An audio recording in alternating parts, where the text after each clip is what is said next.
స్వస్తిశ్రీ క్రోధినామ సంవత్సరం చిత్రశుద్ధ పంచమి బుధవారం తెల్లవారుజామున 4:30 వివాహం జరుపుటకు పెద్దలు నిశ్చయించారు.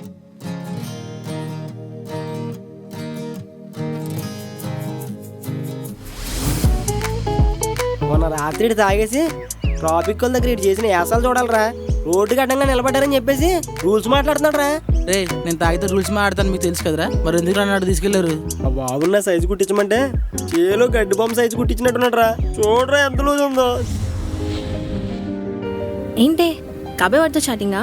మెసేజ్ చూస్తున్నాడు కానీ రిప్లై చేయట్లేదు. నేనంటే ఇష్టం లేదంటావా? ఇంట్లో అందరు చాలా హ్యాపీ. నెక్స్ట్ మంత్ మ్యారేజ్ కదా. ఇంకా ఆపుతావా? నువ్వు ఒక టార్చర్లా తయారవు నాకు. గీత గురించి నీ ప్రాబ్లం ఏంట్రా? ఎందుకు అవాయిడ్ చేస్తున్నావు తన్నే? అది నాకు నచ్చలేదురా. గీత చాలా మంచి అమ్మాయి రా. అలాంటి అమ్మాయి మళ్ళీ నీకు దొరకదురా. ఎవరిరా మంచి అమ్మాయి? అసలు నేను క్యాచ్ గురించి తెలుసా? అది కాలేజీలో ఒకటితో తిరిగేది. మీరంటే నాకు చాలా ఇష్టం అండి. మీరంటే నాకు ఎంత ఇష్టం అంటే మిమ్మల్ని చూస్తూ ఉండిపోయేదాన్ని. అలా మిమ్మల్ని చూస్తున్న ప్రతిసారి ఎందుకో తెలియని ఆనందం, ఏదో తెలియని కొత్త లోకంలో ఉన్నట్టుండేది. మనం ప్రేమించే వాళ్ళకన్నా మనల్ని ప్రేమించే వాళ్ళు ఉంటేనే లైఫ్ చాలా బాగుంటుంది.